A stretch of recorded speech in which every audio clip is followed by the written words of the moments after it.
SSDI Work Incentives, a Griffin Hammis production tailored for Michigan. I just got offered a job making $1,300 a month, but I haven't worked since I got SSDI, so I'm wondering what happens if I take the job. Well, that's an exciting opportunity. With SSDI, there are 3 phases of work incentives. The first phase is called the trial work period. During this phase, you can earn as much as you want and still get your SSDI. Oh, wow, that's great. How does it work? When you're found eligible for SSDI, you're given 9 trial work months. If you earn above the trial work level, you'll use up one of those months. In 2020, the trial work level is $910 a month, but it usually goes up in January of each year. If you haven't worked since your SSDI began, you'll likely have all 9 trial work months available. So if you earn $1,300 a month, for 9 months you'd get your SSDI and wages. That sounds great. What happens after the 9 months? After you finish your 9th trial work month, you enter Phase 2. Phase 2 is called the Extended Period of Eligibility, and this phase lasts 3 years. During this phase, Social Security checks to see if the work you do is above or below something called Substantial Gainful Activity, or SGA for short. In 2020, SGA is $1,260 a month or $2,110 a month for people with blindness. In months your work is below SGA, you get your SSDI.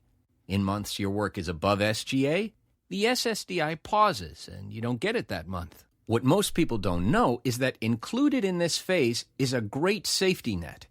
You keep SSDI eligibility status even if you go above SGA, and that means you can get it quickly restarted. Now, some people plan to get a job that pays more than their SSDI, so they're okay with it stopping. Other people can't do that right now, so their plan is to keep getting SSDI while they work. You're the one that gets to decide what makes the most sense for you. I'm glad to know I can choose. So if I earn $1,300, does that mean my SSDI will stop in Phase 2?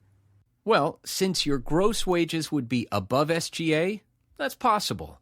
But if your countable wages fall below SGA, then you'd still get the SSDI.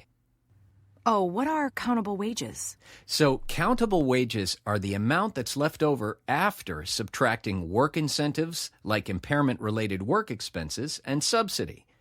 Let me explain. Impairment-related work expenses, called IRWI for short, are medical-type expenses that you pay for that make it possible for you to work. Subsidy is the amount of extra help you get or less work you do on the job because of your disability. Oh, okay. So how would all that apply to me? That's a great question. Let's look at an example. Let's say each month you spend $100 on medications that you need to be able to work. Plus, let's say you get $200 worth of free help from your coworkers to do your job. After subtracting those from your gross wages, you end up with $1,000 in countable wages. And that is below SGA, which means you'd likely still receive your SSDI. Great, I got it.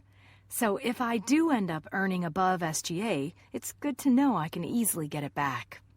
So what happens in Phase 3? In the third phase, Social Security will still check to see if your countable wages are above or below SGA. If they're below SGA, your SSDI simply continues. If they go above SGA, then your SSDI would stop completely. To get it back, you'd need to do a new application, or if you meet the criteria, you can ask for something called expedited reinstatement, which is another safety net. Expedited reinstatement gives you up to 6 months of SSDI while Social Security checks to see if you're eligible for benefits again. All right, I think I got it. It's great to know I have safety nets to support me as I return to work. You can learn even more about SSDI and work on mi.db101.org. Read the SSDI and work article. Use the Benefits and Work Calculator to see how you can be better off with a job. And if you'd like to speak to someone about SSDI and work, call Social Security's Ticket to Work helpline at 1-866-968-7842. Their TTY number is 1-866-833-2967. To see more videos like this one, go to mi.db101.org/video/benefits. Knowledge is power. Take time to learn more about SSDI and work.